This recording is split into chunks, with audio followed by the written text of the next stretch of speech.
Saudara-saudari yang terkasih, kita jumpa lagi dalam Pelita Hati hari ini, Kamis tanggal 2 Juli 2020, hari biasa dalam Pekan Biasa yang ke-13. Bersama saya Romo Thomas Suratno SC dari Paroki Cilandak, Jakarta Selatan, mendengar dan merenungkan Sabda Tuhan, yakni firman Tuhan yang tersurat di dalam Injil Matius, bab atau pasal 9, ayat 1 sampai dengan ayat 8.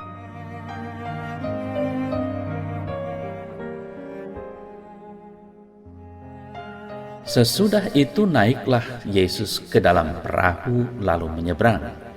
Kemudian sampailah ia ke kotanya sendiri. Maka dibawa oranglah kepadanya seorang lumpuh yang terbaring di tempat tidurnya. Ketika Yesus melihat iman mereka, berkatalah ia kepada orang lumpuh itu, "Percayalah, hai anakku, dosamu sudah diampuni." Maka berkatalah beberapa orang ahli Taurat dalam hatinya, "Ia menghujat Allah." Tetapi Yesus mengetahui pikiran mereka, lalu berkata, "Mengapa kamu memikirkan hal-hal yang jahat di dalam hatimu? Manakah lebih mudah, mengatakan dosamu sudah diampuni, atau mengatakan bangunlah dan berjalanlah? Tetapi supaya kamu tahu bahwa di dunia ini Anak Manusia berkuasa mengampuni." Lalu berkatalah ia kepada orang lumpuh itu, "Bangunlah, angkatlah tempat tidurmu, dan pulanglah ke rumahmu." Dan orang itu pun bangun lalu pulang.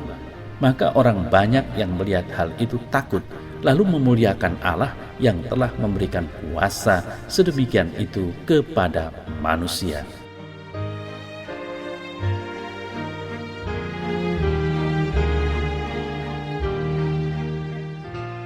Saudara-saudari yang terkasih, dalam membangun suatu relasi dengan sesama, salah satu batu sandungan yang berpotensi menimbulkan keretakan dalam relasi itu adalah berpikir negatif tentang orang lain. Kadang pula sebagian orang beranggapan bahwa sumber dari penyakit untuk diri sendiri adalah dari pikiran yang negatif.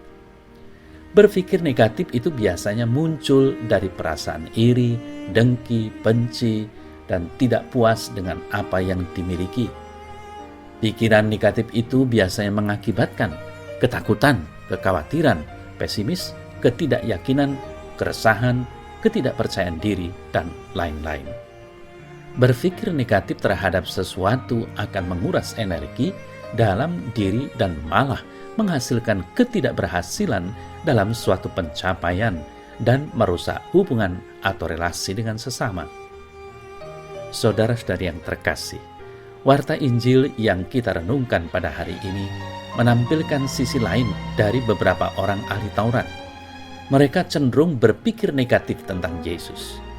Ketika orang lumpuh disembuhkan, para ahli Taurat ini malah memiliki keyakinan bahwa Yesus menghujat Allah. Ketika Yesus melakukan kebaikan dan belas kasih, itu dilihat oleh para ahli Taurat sebagai upaya untuk merongrong kekuasaan Allah. Apakah kebaikan itu bertentangan dengan Allah yang merupakan sumber kebaikan itu sendiri? Disinilah letak kecenderungan berpikir negatif yang dimiliki para ahli Taurat. Menurut Yesus, cara berpikir demikian termasuk dalam kategori kejahatan. Mengapa kamu memikirkan hal-hal yang jahat di dalam hatimu? Para ahli Taurat lebih mudah untuk menemukan apa yang menurut mereka salah ketimbang menemukan hal-hal yang baik. Hal ini terjadi karena pikiran negatif itu sendiri.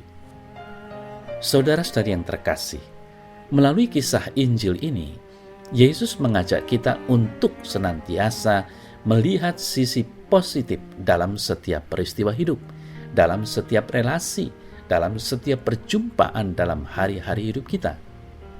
Untuk mampu melihat sisi positif itu, maka kita perlu membiasakan diri untuk berpikir positif. Pikiran yang sehat tentu akan sangat berguna bagi diri sendiri dan bagi orang lain. Dengan berpikir positif, kita telah menjadi saluran rahmat dan berkat bagi sesama kita. Saudara-saudari yang terkasih, Kita harus senantiasa mensyukuri rahmat Tuhan bahwa kita telah dianugerahi akal sehat dan pikiran yang positif tentang sesama, apalagi tentang Tuhan sendiri. Maka kita wajib untuk senantiasa berusaha membangun hubungan dengan sesama dan Tuhan secara baik dan benar, positif, dan selalu bersyukur kepada Tuhan karena Dia memang maha baik dan telah mengasihi kita sebelum kita mengasihinya. Tentu saja, semuanya ini akan menghasilkan hidup yang sehat dan iman yang kuat bila kita hayati dalam hidup sehari-hari sebagai umat beriman.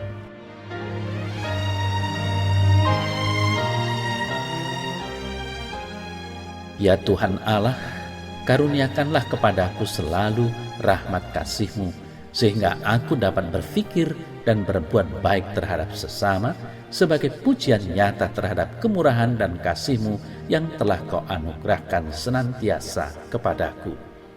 Amin.